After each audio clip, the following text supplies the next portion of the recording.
Estudiando el Evangelio de San Lucas, capítulo 1, versículo 1 al versículo 4.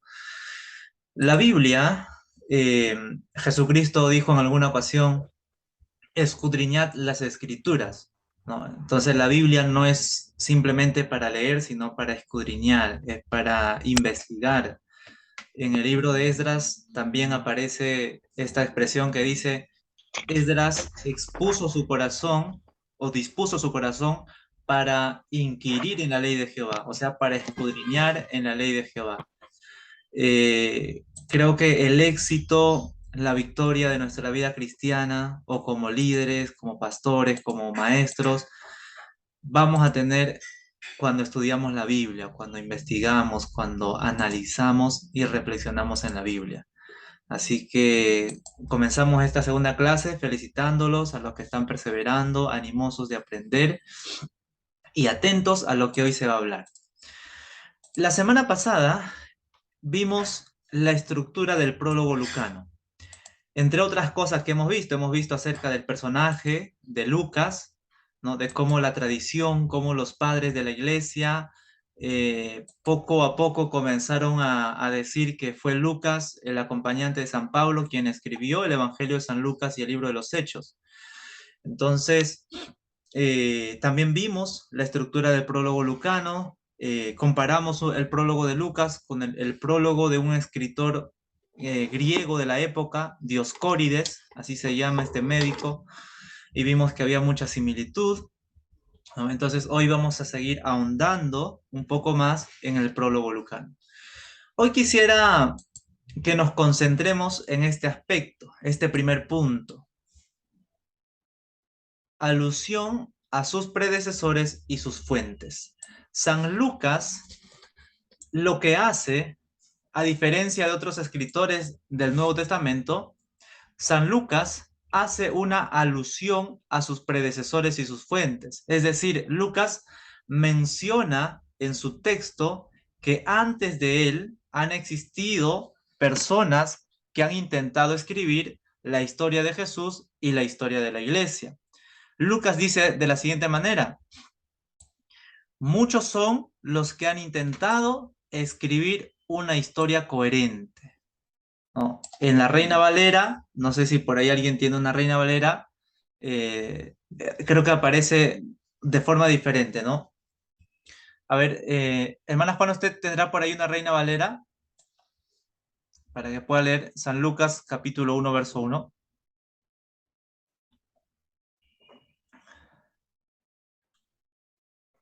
Capítulo 1, verso Versículo 1. 1 dice, puesto que ya muchos han tratado de poner en orden la historia de las cosas que entre nosotros han sido ciertísimas. Ajá. ¿No?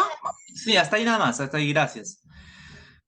Entonces, en ese texto, Lucas menciona que antes de él han habido personas que han intentado escribir la historia, que han sido ciertísimas entre ellos, la historia de Jesús y la historia de cómo inicia la iglesia, ¿no?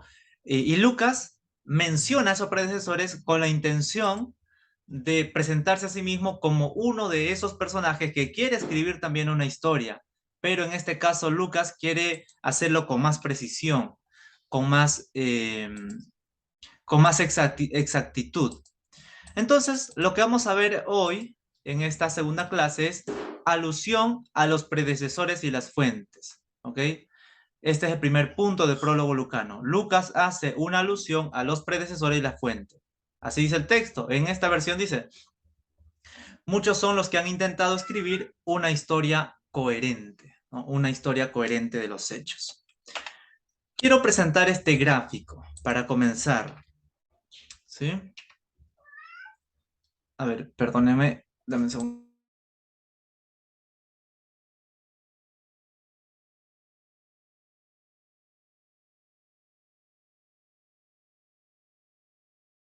Listo, discúlpame. Quiero presentar este gráfico, hermanos. ¿Quiénes fueron los predecesores de Lucas? Lucas menciona, antes de mí, dice Lucas, han habido personas que han intentado escribir la historia de forma coherente.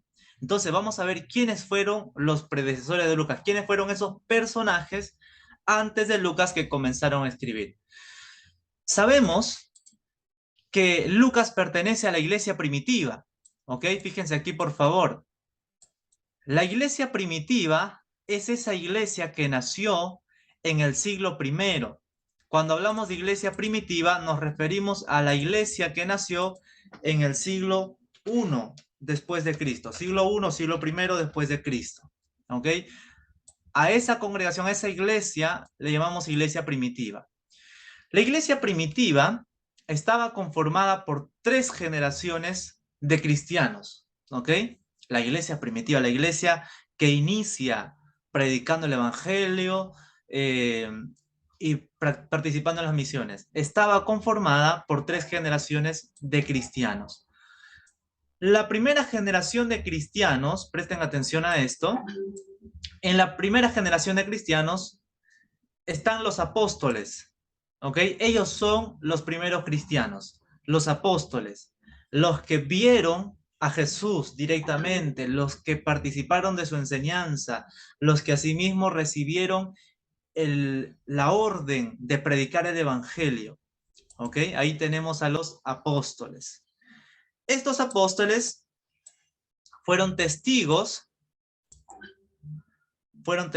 oculares, pero nadie escribía mientras Jesús realizaba su ministerio. Esto entendamos, hermanos. Mientras Jesús realizaba su ministerio, nadie escribía. ¿Ok? No es que estaba Pedro, Juan, por ahí escribiendo, no, nadie escribía. Jesús predicaba, sanaba a los enfermos, realizaba milagros, pero eso nadie lo ponía por escrito, solamente veían. O sea, fueron testigos oculares, fueron testigos de vista de lo que Jesús hacía. ¿Ok? Y luego aparece la segunda generación de cristianos. Dice aquí, y en la segunda generación de cristianos estuvo conformado por algunos apóstoles sobrevivientes, porque la mayoría ya había muerto, algunos apóstoles y los discípulos de los apóstoles. ¿Ok? Entonces, la segunda generación de cristianos estuvo conformada por algunos apóstoles sobrevivientes y los discípulos de los apóstoles. ¿Qué es lo que pasaba? La mayoría de los apóstoles murieron por la persecución. Algunos murieron incluso jóvenes, no tan jóvenes, pero tampoco tan ancianos. Por ejemplo, en el mismo libro de Hechos menciona, ¿no?, que fueron asesinados Jacobo, Andrés, fueron asesinados por los mismos judíos, fueron apedreados. Esteban, ¿no?, uno de los discípulos primitivos también. O sea, muchos de los apóstoles murieron a temprana edad. Pero había otros que sobrevivieron, continuaron su ministerio, predicaron, y estos tenían a sus discípulos, y junto a ellos conformaron la segunda generación de cristianos. Los apóstoles iban muriendo, pero iban dejando a sus propios discípulos. En esta segunda generación de cristianos, hermanos, recién comenzaron a escribir, ¿ok? En la segunda generación de cristianos recién comenzaron a escribir. ¿Y qué libros apareció en la segunda generación de cristianos? Apareció el Evangelio de San Marcos, el Evangelio de San Mateo, y un libro que más adelante vamos a ver un poco más, llamado La Fuente Q. ¿Ok? La Fuente Q el día de hoy no existe, no hay no hay muchas pruebas de su existencia en realidad, pero los eruditos dicen que en la segunda generación de cristianos hubo un libro que hoy en día lo conocen como la Fuente Q. Más adelante vamos a ahondar un poco más en esto. Pero tengan en mente esto. En la primera generación de cristianos nadie escribía. En la segunda generación de cristianos recién se comienza a escribir. Se comenzó a escribir el Evangelio de San Marcos, el Evangelio de San Mateo y la Fuente Q. Y probablemente habían otros que también intentaron escribir, pero por falta de autoridad o falta de profesionalismo, sus escritos no prevalecieron, sus escritos se perdieron. ¿Ok? A ver, vamos a seguir. A ver, discúlpeme aquí, el hermano Omar creo que tiene ¿Problemas? Ah, ok. Tiene problemas con internet. Ok, hermano, pero puede ver la grabación luego. ¿Sí? Continuamos. Entonces, la segunda generación de cristianos recién comienzan a escribir. Y para la segunda generación de cristianos ya aparece Lucas. En la segunda generación de cristianos ya podemos encontrar a Lucas. Lucas fue discípulo de un apóstol. A ver, los que estuvieron atentos a la clase pasada, ¿quién fue el maestro de Lucas, el apóstol, el acompañante de Lucas? Pablo. Pablo, exacto, exacto. Recuerden, en la segunda generación de cristianos existían algunos apóstoles y sus discípulos. Entonces ahí se encontraba Pablo y Lucas. Lucas fue el discípulo directo del apóstol San Pablo. Lucas escuchaba hablar, predicar, enseñar al apóstol San Pablo. ¿Ok? Entonces, en la segunda generación de cristianos aparece Lucas. Lucas también comienza a escribir, pero Lucas no termina rápido su obra. Lucas aparece después de Marcos, después de Mateo y después de la Fuente Q. ¿Ok? Para la tercera generación de cristianos, recién se termina de escribir el Evangelio de San Lucas. Entonces, la tercera generación de cristianos también seguía vivo Lucas, ya murió San Pablo, Lucas toma autoridad en la iglesia, escribe el Evangelio de San Lucas, el libro de los Hechos, y tiene más autoridad todavía, se convierte en San Lucas, recibe este apelativo por su entrega al Señor, por su testimonio, su fe, etc. Y entrega a la comunidad su obra, Lucas Hechos. ¿Ok? Entonces vemos aquí por eso que para la tercera generación de cristianos se escribe el Evangelio de San Lucas. Y la tercera generación de cristianos está conformado por los discípulos de los apóstoles. Ya los apóstoles han muerto y quedan sus discípulos. ¿Ok? Queda ya la iglesia se extendió, la iglesia creció y ahí aparece el Evangelio de San Lucas. Entonces, de esta forma es como se llegó a escribir el Evangelio de San Lucas.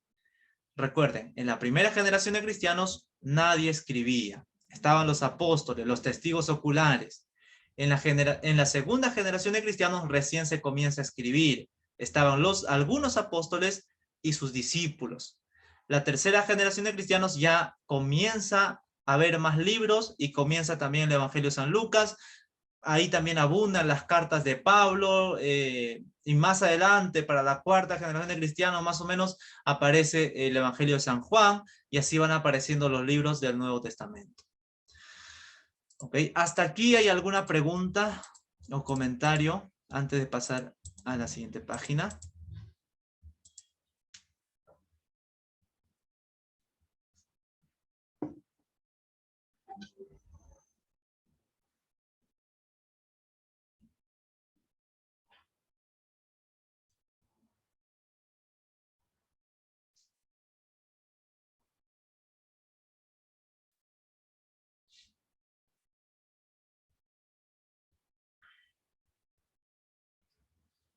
Ok, no hay preguntas, todo conforme, entonces continuamos. Ok, presten atención por favor a la siguiente página. Vamos a ir más profundamente a la segunda generación de cristianos. Miren, la segunda generación de cristianos no eran escritores profesionales. ¿Ok? Entendamos esto, los primeros cristianos no fueron escritores profesionales. No fueron, digamos, educados al 100%, no tenían la capacidad para escribir. La mayoría de los primeros cristianos fueron mercaderes, fueron pescadores, fueron agricultores, fueron gente del campo. Uno de los primeros profesionales o educados del cristianismo fue Lucas, el que más resalta, y también Pablo, por supuesto, antes que Lucas, ¿no? Pero los primeros cristianos, la gran mayoría, no eran profesionales o no tenían buena educación. Entonces, en la segunda generación de cristianos no eran escritores profesionales. Recibieron el mensaje directo de los apóstoles. Esto era el privilegio que ellos tenían. La segunda generación de cristianos recibieron la enseñanza directamente de los apóstoles. ¿Ok? En la segunda generación de cristianos también se crearon himnos, credos y cánticos. Miren, desde la segunda generación de cristianos ya existían himnos, credos y cánticos. Por ejemplo, Filipenses capítulo 2, verso 6. Si no me equivoco es ese texto, donde dice que Cristo se humilló hasta lo sumo, no se hizo forma de hombre, y así en forma de hombre fue obediente hasta la muerte y muerte de cruz. Eso fue un himno que existía en la iglesia primitiva, y los cristianos de la segunda generación lo entonaban, lo cantaban, ¿ok? Entonces, para la segunda generación de cristianos ya existían esos himnos, himnos que exaltaban a Cristo, que hablaban de la resurrección, que hablaban del poder transformador que tenía Cristo. También existían credos, ¿ok? Credo significa, en términos generales, confesión de fe. El credo es un resumen de la fe cristiana. En el credo, el creyente dice: yo creo en un Dios Padre, en el Hijo Jesucristo, en el Espíritu Santo y en la iglesia. Resume toda su fe, toda su doctrina en un solo párrafo, en un pequeño texto. Ese credo ya existía para la segunda generación de cristianos. No era un credo desarrollado como la Iglesia Católica, porque la Iglesia Católica añade a ese credo, añade: y creo también en la Virgen María, en la Santa Iglesia Católica, etc. El credo de los cristianos primitivos era más corto y lo practicaban cuando iban a ir al bautismo, cuando se bautizaban. El obispo que bautizaba le preguntaba al creyente: ¿crees en Dios Padre, creador de los cielos y la tierra? Y el creyente que se iba a bautizar decía: sí creo. Y luego decía: ¿crees en Jesucristo, el Hijo de Dios, que vino a la tierra a morir por nuestros pecados? Y el que se va a bautizar decía: sí creo. ¿Crees en el Espíritu Santo? Sí creo. ¿Crees en la iglesia? Sí creo. Así es como nace el credo. Y para la segunda generación de cristianos ya había un credo, un resumen, una confesión de fe pequeña, corta, donde no se exaltaba a María, donde no se exaltaba a ninguna iglesia católica. Era más pequeña, era resumido. ¿Ok? También ya había cánticos, ya se entonaba a Cristo. Incluso hubo un personaje romano llamado Plinio el Joven. Miren, voy a escribirlo aquí para que lo puedan investigar también. Plinio el Joven envía una carta, vamos a poner así, carta a Trajano, si no me equivoco así se llamaba, Trajano, el emperador Trajano. En esta carta de Plinio el Joven hacia el emperador Plinio dice: y cantan cánticos en nombre de Cristo. ¿Ok? Porque la iglesia primitiva ya cantaba a Cristo. Lo exaltaba en sus adoraciones, en sus alabanzas, sus cánticos, ya exaltaban a Cristo. ¿Ok? Y estamos hablando de la segunda generación de cristianos, estamos hablando de los discípulos directos de los apóstoles.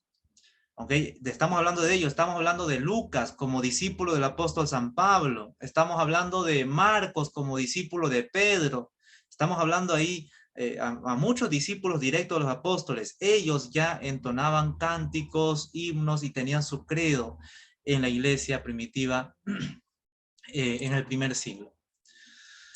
¿Ok?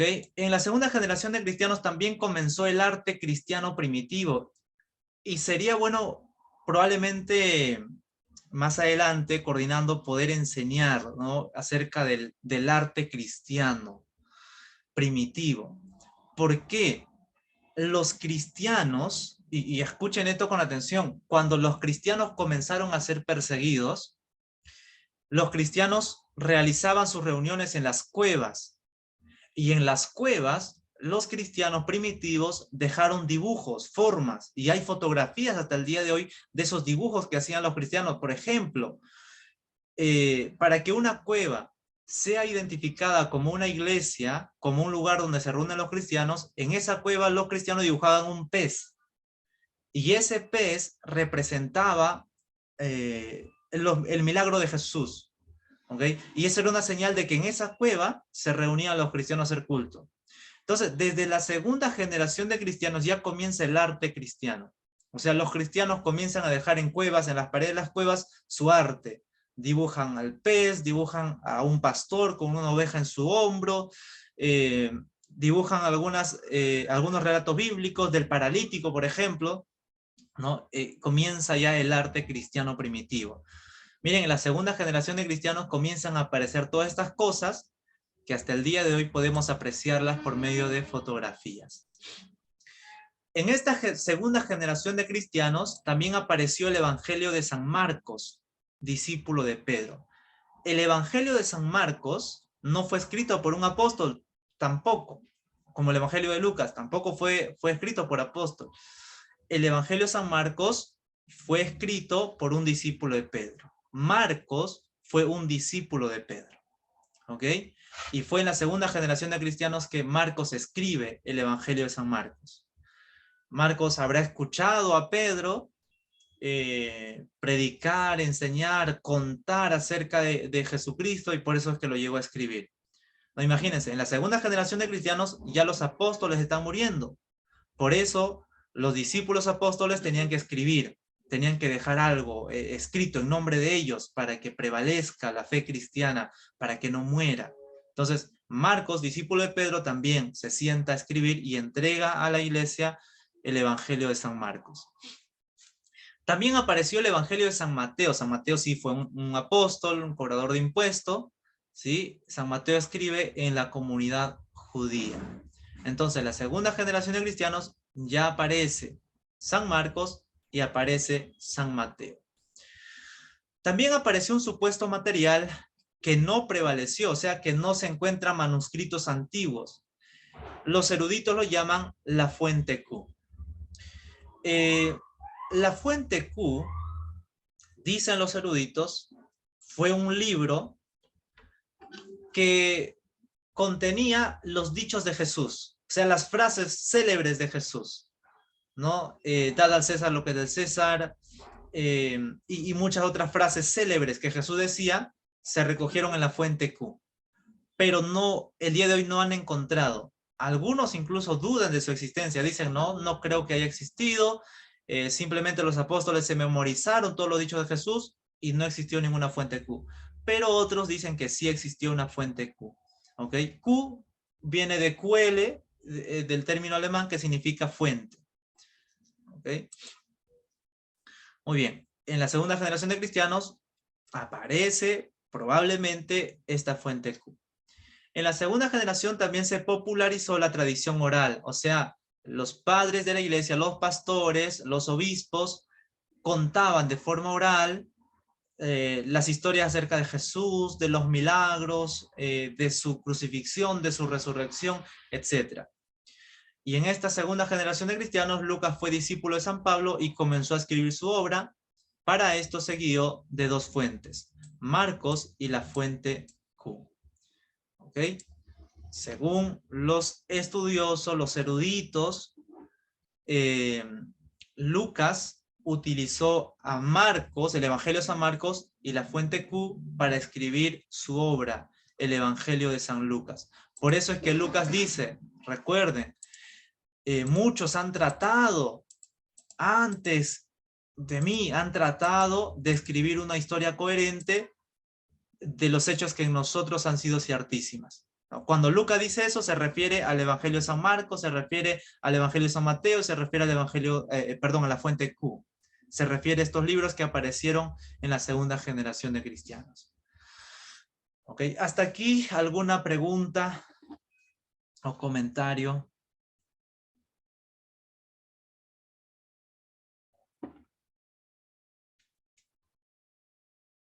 ¿Puedo preguntar, profesor? Adelante, hermana. Ya, usted dice que en la segunda generación escribió el libro de, ¿cómo era? El libro de Marcos, San Marcos, ¿no? Pero ese, San Marcos era el discípulo de Jesús o otro, porque hay otro, Juan Marcos, ¿no? Ujú. No, el Marcos que escribe este evangelio no es el discípulo de Jesús, es el discípulo de Pedro, es otro Marcos. Ah, ya. Por eso Este, entonces, él es Juan Marcos, pues, a él le llamaban Juan Marcos. O estoy mal. si no me equivoco, el discípulo de Jesús se llama Juan Marcos, ¿no? A ver, hay que rezar, porque Ah, ya. en el libro de los Hechos, en el libro de los Hechos aparece un Marcos que quiere acompañar Sí. a Pablo, pero es un desertor, se aparta, no lo abandona a Ajá. Pablo y Pablo lo desecha. Probablemente fue este Marcos porque Pedro toma a este Marcos, ¿no? Probablemente fue este Marcos, discípulo de Pedro, quien escribió ese evangelio, pero no fue un discípulo directo de Jesús, ¿no? El Ah, apóstol ya. es otro, fue un O sea, discípulo de no fue el Pedro. apóstol San Uh-huh. Marcos, sino fue otro Marcos que era discípulo de Pedro. Eso quería que me aclare, profesor. Está bien, ya Exacto, entendí. Gracias. exacto. Ok, hermano, gracias por la pregunta también. Uh-huh. ¿Alguna otra pregunta? Miren, aquí tenemos ya a dos discípulos de los apóstoles que llegaron a escribir dos evangelios, ¿no? Marcos, que escribe el evangelio de San Marcos, y Lucas, que escribe el evangelio de San Lucas. Ellos no fueron discípulos de Jesús, no fueron testigos oculares, fueron testigos de los apóstoles, fueron discípulos de los apóstoles. ¿Okay? Muy bien, continuamos. Entonces vemos la tercera generación de cristianos. Para la tercera generación de cristianos ya aparece la obra de Lucas Hechos. ¿Okay? Lucas ya entrega a la iglesia primitiva su obra, Lucas Hechos, el Evangelio de San Lucas y el libro de los Hechos. Para la tercera generación de cristianos, ya los apóstoles han muerto, ningún apóstol está vivo, excepto Juan, pero está exiliado en la isla de Patmos. Para esa temporada, el cristianismo se extendió. ¿Okay? El cristianismo se popularizó aún más. Ya había credos, ya había himnos, ya había cánticos en torno a Jesús, a Jesucristo. También para la tercera generación de cristianos había amenazas en contra de la iglesia, y había dos tipos de amenazas. Amenazas internas con las herejías. Como todavía no había una lista de libros oficiales del Nuevo Testamento, había muchas herejías en la iglesia primitiva. También había amenazas externas, que son la persecución y el menosprecio de parte del público pagano. Entonces entendamos, la iglesia primitiva para el tiempo de Lucas tenía dos tipos de amenaza. Uno, las herejías, y dos, la persecución y el menosprecio de parte de los paganos. Las herejías eran internas, salían dentro de la misma iglesia. Había cristianos, comienzan muchos pensamientos. Por ejemplo, comienza el gnosticismo cristiano. Y aquí es un pensamiento medio extraño, una herejía. Gnosticismo cristiano. ¿Y qué es el gnosticismo cristiano? No, gnosis significa conocimiento o búsqueda del conocimiento, y de ahí viene gnosticismo, que es buscar el conocimiento supremo. Según los gnósticos, para adquirir el conocimiento, el maestro tenía que transferir el conocimiento por medio de un beso. ¿Okay? Ese era el pensamiento gnóstico. Por eso es que existen incluso evangelios gnósticos. Pueden buscar en internet el evangelio gnóstico de María, el evangelio gnóstico de Pedro, el evangelio gnóstico de Tomás. En estos libros mencionan a Jesús besando a María Magdalena y por medio de eso transfiriéndole conocimiento. Esto era una herejía para la iglesia primitiva. Por eso es que Lucas y otros escritores tenían que escribir para afirmar cuál es la fe correcta y desechar las herejías. ¿Ok? Porque en la iglesia primitiva aparecieron muchos otros libros. Existe el Evangelio de San Pedro, gnóstico, el Evangelio de María Magdalena, el Evangelio de Tomás, el Evangelio de la infancia de Jesús, también si no me equivoco, y entre otros evangelios, ¿ok? Que fueron gnósticos, evangelios gnósticos que presentaban un Jesús que se besaba con sus discípulos, ¿ok? Que comunicaba misterios y pensamientos así medio extraños. Y el gnosticismo pensaba de esta forma. Por esa razón, los cristianos toman en serio esta labor de escribir. Tienen que escribir sí o sí. Y tienen que utilizar el idioma oficial del imperio, el griego, para que su trabajo, para que su obra tenga peso, tenga relevancia entre los lectores cristianos. Aparte de estas herejías, también había amenazas externas, que son la persecución y el menosprecio. Debido a la persecución, morían los obispos, morían cristianos influyentes. Por esa razón, también era necesario escribir en nombre de los apóstoles que iban muriendo. Escribieron la carta, perdón, el Evangelio de San Marcos, que fue en nombre de Pedro, que fue en honor a Pedro también, porque Marcos exalta a Pedro, y Lucas, que exalta a Pablo. Lucas escribe Hechos, y en el libro de los Hechos, quien más resalta es Pablo, más que Pedro incluso. ¿Ok? Por eso, porque iban estos apóstoles, estos discípulos iban siendo asesinados, iban siendo encarcelados. Por eso era necesario escribir. A causa de las persecuciones, también los cristianos primitivos se preocuparon por escribir. ¿Ok? Y dejar un legado a la iglesia, para que la iglesia conozca la verdad, conozca su identidad en Cristo.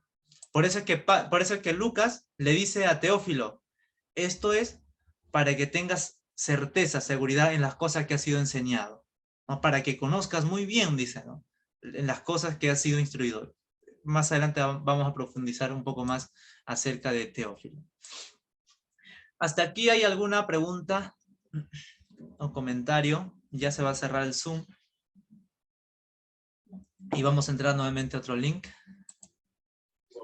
O sea, desde antaños, la herejía siempre ha salido, ¿no? Incluso de adentro, ¿no? No viene de afuera, ¿no? ¿Quién lo diría, no? O sea, cristianos que se distorsionan, haciéndole decir a la palabra de Dios a veces lo que no dice, ¿no? Porque esa es herejía, ¿no? Y Lucas dice, ¿no? Escribe, ¿no? Su obra para combatir, ¿no? Para combatir la herejía. ¡Ay, qué maravilloso!, ¿no? Y bueno, qué bueno que es bueno aprender, ¿no? Que esas herejías hoy en día también, pues, hay mucha gente que hace decir a la Biblia lo que no dice, ¿no? Eso quería aportar, profesor, está interesante la clase. Excelente, hermana Juana, gracias por su participación. A ver, adelante, hermana Betsabe. Buenas noches con todos. Buenas noches, hermana.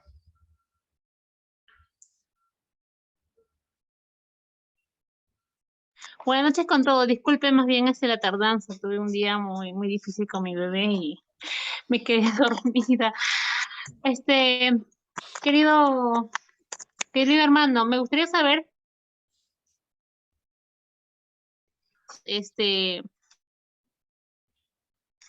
yo más que todo por